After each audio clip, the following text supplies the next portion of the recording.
લક્ષણો હોય તો તમારે મોટા આંતરડાના કેન્સર માટે ડોક્ટરનો સંપર્ક કરવો જોઈએ. સૌથી પહેલી વાત છે ઝાડાની આદતમાં ફેરફાર થવો.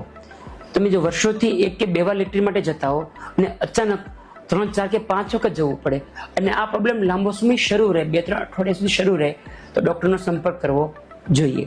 બીજી વસ્તુ, ઝાડામાં લોહી પડવું. મસાને લીધે બી બ્લીડિંગ થાય, પણ મોટાભાગના કેસમાં આંતરડાના કેન્સરમાં દુખાવો કશો ન થાય અને ઝાડામાં બ્લડ પડે. અને 40 વર્ષની ઉંમર પછી આ પ્રોબ્લેમ નવો સ્ટાર્ટ થાય તો ડોક્ટરનો સંપર્ક કરવો જોઈએ. ત્રીજી વસ્તુ છે મલિના, એટલે કે કાળા કલરનો ઝાડા થવો.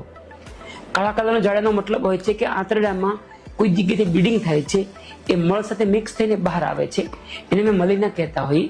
આ પ્રોબ્લેમ હોય તો પણ ડોક્ટરનો સંપર્ક કરવો જોઈએ.